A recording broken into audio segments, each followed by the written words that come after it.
France 24, le régime syrien et l'opposition s'accusent ce soir mutuellement de violer le cessez-le-feu entré en vigueur ce matin en Syrie. Un cessez-le-feu bien précaire.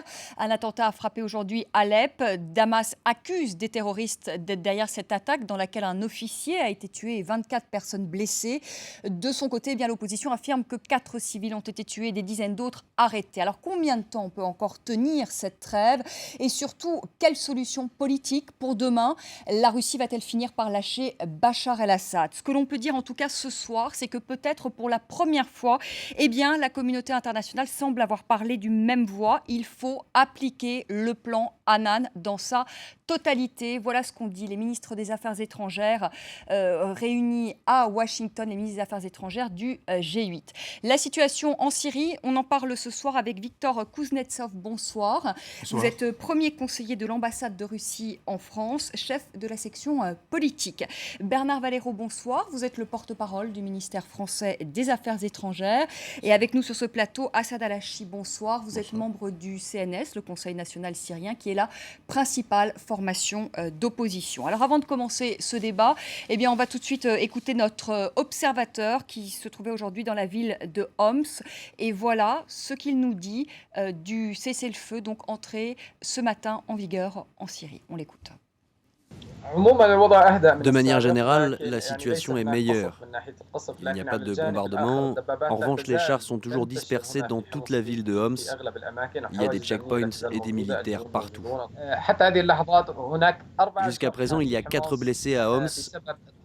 Ils ont été touchés par des tirs de snipers postés sur les toits des bâtiments occupés par les forces de sécurité et l'armée. Les snipers tirent au hasard sur les gens. Ils tirent sur tout ce qui bouge. Certains arrivent à destination sans être touchés. D'autres ont été blessés à la poitrine et aux jambes. Une personne a été gravement touchée au genou. Pour que la vie reprenne son cours, il faut un retrait complet de l'arsenal militaire, un retrait des chars, des militaires et des snipers. Les snipers sont ceux qui posent le plus de problèmes à l'heure actuelle. Depuis que Kofi Annan a fixé une date butoir au régime il y a 10 jours, sur les 279 martyrs, 120 ont été tués par des snipers. Ces tireurs sont vraiment le problème à Homs. Assad Alachi, vous êtes syrien, je le rappelle, membre du CNS. Alors on a pu écouter notre observateur qui dit qu'il y a une certaine accalmie sur le terrain, mais qu'il y a toujours des snipers qui sont postés dans la ville de Homs. Est-ce que vous croyez réellement à ce cessez-le-feu? Pas vraiment. Selon le dernier bilan que je viens de recevoir des comités de coordination locale, il y a 20 personnes qui ont été tuées aujourd'hui en Syrie. La plupart à Homs, mais il y a aussi à Idlib, il y a à la banlieue de Damas. Il y a une manifestation pacifique au Parlement à Damas. Il y a eu des arrestations en masse. Donc, je ne pense pas qu'on peut dire que le régime syrien respecte le cessez-le-feu. Est-ce qu'on sait ceux qui ont commis cet attentat à Alep aujourd'hui où un officier a été tué? Le régime accuse des terroristes d'avoir commis cette attaque. Bon, le régime peut dire ce qu'il veut, mais j'imagine quand même que l'armée libre syrienne a fait une déclaration très claire il y a 3 jours. Ils respectent le cessez-le-feu. La plupart des factions militaires respectent aussi le cessez-le-feu en Syrie, donc, sauf le régime. Donc non, je n'imagine pas que c'est quand même une armée terroriste, comme le régime veut dire, mais c'est une création du régime lui-même. Viktor Kuznetsov, le cessez-le-feu est précaire. Assad Alachi nous parlait d'un bilan de 20 personnes tuées aujourd'hui. Est-ce que vous croyez le régime syrien sincère lorsqu'il dit vouloir cette trêve, lorsqu'il dit vouloir ce cessez-le-feu? Tout d'abord, je voudrais bien encore une fois vous remercier de votre invitation sur le plateau du France 24. Pour revenir à votre question, comme vous le savez, il n'y a pas longtemps, le ministre des Affaires étrangères syrien a été reçu à Moscou en visite officielle, justement au centre de ces négociations avec notre ministre, M. Lavrov, était la situation en Syrie et la réalisation du plan de Kofi Annan, qui est d'ailleurs soutenu par tous les membres du Conseil de sécurité de l'ONU. Alors, nous pensons que Le principal, ce qui a été dit par M. Moallem, c'était... qui est le chef de la diplomatie qui est syrienne. le chef de la diplomatie syrienne, justement, c'est que le gouvernement syrien s'engage de continuer à travailler avec le représentant de l'ONU et de la Ligue arabe, M. Annan, dans la réalisation de son plan. Et donc vous le croyez sincère, le président Assad, lorsqu'il dit « je vais appliquer le plan Annan, il y aura une trêve », vous le croyez sincère? Alors nous espérons que, justement, du côté gouvernement syrien, il y aura des efforts nécessaires. Et la Russie fait tout son possible justement pour insister sur ce point. Alors justement, Kofi Annan demande aujourd'hui le retrait. Il a été entendu, Kofi Annan, à huis clos au Conseil de sécurité des Nations Unies aujourd'hui.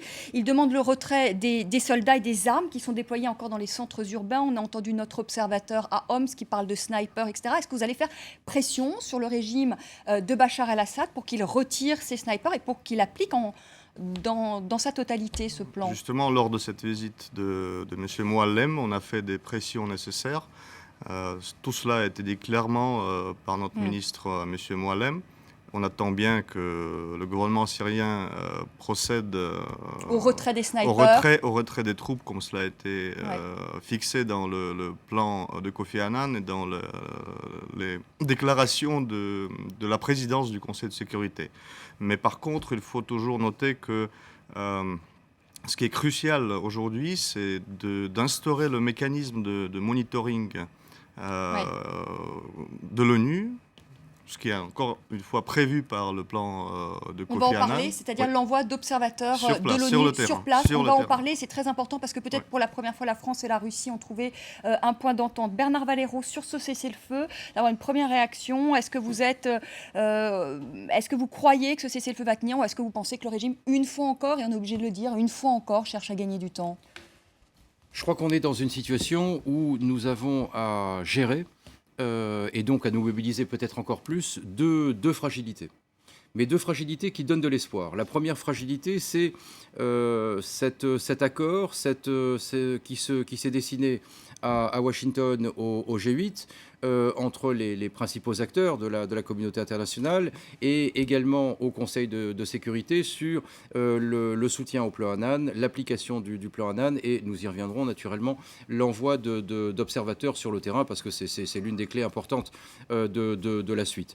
La deuxième fragilité, bien sûr, c'est ce cessez-le-feu qui est intervenu depuis ce matin. Là, c'est fragile. Il y a un problème de crédibilité du régime de Damas. Ça fait quand même plus d'un an que les choses durent, que les violences se déchaînent dans ce pays. Beaucoup d'engagements ont été pris, n'ont pas été tenus, des promesses ont été données, elles n'ont pas été appliquées, beaucoup d'atermoiements. Donc nous sommes beaucoup échaudés depuis très longtemps. Donc il va falloir surveiller ça de très près. Mais ces deux fragilités suscitent de l'espoir. Parce que nous sommes peut-être en train de voir une petite lumière au bout du tunnel, d'où la nécessité de redoubler d'efforts, tous ensemble, de manière collective, avec l'ensemble de nos partenaires. C'est notre intention. Par exemple, hier, à Washington, Alain Juppé s'est entretenu avec le ministre des Affaires étrangères de Russie. Nous ne partageons pas toujours nécessairement systématiquement les mêmes analyses sur les origines du conflit, les responsabilités des uns et des autres, etc. Mais nous nous retrouvons, et je crois que c'est ça aussi qu'il faut consolider dans les jours qui viennent, très vite en tout cas, sur la nécessité de soutenir la mission Annan, de soutenir la mise en œuvre du plan de Kofi Annan et ce qui va se décider très rapidement, en tout cas c'est l'objectif, l'envoi d'observateurs. Alors justement, on va écouter, si vous le voulez bien, Ban Ki-moon, qui est donc le chef de l'ONU, Ban Ki-moon qui a donné aujourd'hui une conférence de presse à Genève et qui a donc évoqué cet envoi d'observateurs de l'ONU sur le terrain. Et on en reparle, écoutez-le. J'en appelle à tous les amis de la Syrie. Ils doivent exercer le maximum d'influence pour mettre un terme à ce conflit tragique. Mesdames et messieurs, il est très difficile de se rendre compte précisément de la situation sur le terrain en l'absence d'envoyés de l'ONU. C'est pourquoi, avec le Conseil de sécurité, nous travaillons dans le but d'envoyer une équipe d'observateurs aussi vite que possible. Viktor Kuznetsov, la prochaine étape, ce devrait donc être l'envoi d'observateurs de l'ONU sur le terrain. Pour ça, il faut un feu vert des Nations Unies. Est-ce que vous allez donner, vous, la Russie, votre feu vert lors du vote d'une résolution? C'est jusqu'à présent, la Russie a toujours opposé son veto au Conseil de sécurité des Nations Unies quand il s'agissait de la Syrie. Est-ce que cette fois, pour la première fois, la Russie va donner son feu vert? Je commencerai peut-être par la fin de votre question, puisque vous avez mentionné le veto russe au mois de février. Alors, je me permets de constater que quand même la logique de l'approche russe a fait son chemin. Je pense que si on a voté contre la résolution au mois de février, c'est justement parce que cette résolution, à notre avis, n'était pas équilibrée du point de vue des demandes qu'on devait adresser à l'opposition armée syrienne. Alors, après la... Ce que vous avez demandé pour cette résolution, c'est que vous estimiez que les deux parties étaient engagées dans ce conflit. Justement. Et qu'il y a un équilibre. Bon, certains, comme la France, notamment, n'étaient pas d'accord avec ça, et ça vous fait Alors, les déclarations présidentielles du Conseil de sécurité et le plan de Kofi Annan, quand même, prévoient la cessation de toutes les violences des deux côtés. Alors, Monsieur Kuznetsov, pardonnez-moi de vous reposer la question, oui, parce que c'est très important. Oui. Est-ce que demain, la Russie va voter pour la première fois cette résolution au Conseil de sécurité des Nations Unies pour l'envoi d'observateurs de l'ONU sur le terrain? Je pense qu'il est crucial, ce que, justement, comme a dit mon collègue du Quai d'Orsay, M. Valero, ce qu'on est d'accord sur la nécessité d'envoyer très vite les observateurs. Nous avons tout le monde, nous soutenons le plan de Kofi Annan et nous avons le secrétaire général de l'ONU qui vient de déclarer qu'il va présenter ses propositions à ce sujet. Je pense qu'on aura l'occasion de voter cette résolution. Mais toujours, donc bien vous êtes sûr, confiant, vous pensez que vous allez voter cette résolution? Demain, la Russie a dit peut-être demain, dès demain, c'est possible? Si je me comprends bien, si les informations que j'ai sont vraies, on est prêt à voir le texte de la résolution demain et de la voter. Mais il faut voir le texte, bien sûr. Encore une fois, on ne peut pas dire en n'ayant pas le texte sous les yeux. Mais il y a un consensus sur l'envoi des observateurs, ce qui est crucial. Bernard Valero, c'est quand même une bonne nouvelle. Enfin, si la Russie, en tout cas, vote demain cette résolution, ce serait la première fois que la Russie vote une telle résolution. Est-ce que vous y croyez à ce vote russe? Ça va se faire? Moi, je ferais remarquer quand même que ça ne serait pas la première fois que la Russie voterait. Les Russes ont voté également la déclaration présidentielle qui porte le... Oui, mais ce n'était pas contraignant. Non, mais ça a permis quand même, au cours des dernières semaines, de faire avancer les choses. C'était tout le sens de la mission de Kofi Annan, qui a obtenu des engagements de Damas. Je crois que là, c'est la question qu'il faut véritablement poser. Est-ce que Damas va respecter ses engagements? Mais s'agissant de nos partenaires russes, je rappelle que c'est important. Ils ont voté cette déclaration présidentielle qui a lancé la dynamique Kofi Annan, si je puis dire, pour faire court. C'est pour ça que vous pensez que demain, ils voteront aussi cette résolution? Parce que nous partageons d'abord un impératif, un objectif qui est l'arrêt des violences. Ça, c'est véritablement la priorité immédiate. Et je crois que qu'on soit russe, français ou autre, on a la même exigence, la même priorité. Maintenant. Il faut aller très vite, on va aller très vite. Notre collègue russe parlait d'éventuellement d'une décision demain au Conseil de sécurité. Nous allons travailler effectivement avec tous pour que ça se passe très vite, parce qu'il y a urgence, c'est ce que je disais tout à l'heure, fragilité qu'il faut véritablement travailler et consolider. Alors Bernard Valero, combien d'hommes seraient envoyés si cette résolution était votée? Écoutez, là, on va voir. Sur le nombre d'hommes, ça demande encore à être travaillé, à être discuté à New York. Nous, ce que nous souhaitons également, c'est que ces observateurs puissent véritablement faire leur travail, c'est-à-dire se déplacer librement, aller où ils veulent, justement, et faire les constats nécessaires. Quand on parle des observateurs, on pense aux observateurs de la Ligue arabe qui avaient été envoyés sur le terrain. On ne peut pas dire que c'était une grande réussite, cette mission des observateurs de la Ligue arabe. Ils étaient constamment encadrés, on les emmenait là où le régime voulait bien les emmener. Ça ne sera pas la même chose cette fois-ci. C'est en tout cas ce que nous souhaitons, ce que nous attendons de cette décision du Conseil de sécurité, c'est que effectivement ce soit véritablement une mission d'observation, parce qu'il y a beaucoup de choses à observer sur le terrain. Et prenez les uns après les autres tous les points du plan de Kofi Annan. C'est pas simplement l'arrêt des combats, c'est le retrait également des armements lourds et des militaires des centres-villes. Et là on n'y est pas encore. C'est l'ouverture, c'est l'accès. On va d'ailleurs voir, si vous le voulez bien, bien les 6 points de ce plan Annan, puisque vous le disiez à l'instant. C'est l'acheminement de l'aide humanitaire. Et de l'aide humanitaire, aujourd'hui, les civils en ont besoin. C'est la libération des personnes qui ont été arrêtées arbitrairement. Et c'est aussi ouvrir le pays aux journalistes. Et on en est évidemment encore loin. Un dernier mot, Bernard Valero, quand même, sur cette mission des observateurs de l'ONU. Dans combien de temps on peut espérer, si demain cette résolution était votée, il faudrait combien de temps pour envoyer ces observateurs? Je sais que le général norvégien sur place, le général Mood, va peut-être se rendre sur place. Il arrive, enfin, il est prévu qu'il arrive très bientôt, dans les prochaines 24 ou 48 heures sur place. Et ça pourrait prendre combien de temps, donc En principe, ça devrait se faire vraiment très rapidement. On ne parle pas d'énormes contingents, mais il faut véritablement qu'il y ait une présence sous drapeau des Nations Unies sur place très rapidement, parce que nous sommes dans une situation fragile. Elle suscite de l'espoir, mais il faut absolument la consolider pour renforcer cette dynamique qui est à l'œuvre depuis maintenant plusieurs jours autour de Kofi Annan. Si vous permettez, je vais tout simplement ajouter que M. Mood a vraiment bien déjà travaillé avec les Syriens, avec le gouvernement syrien il y a quelques jours.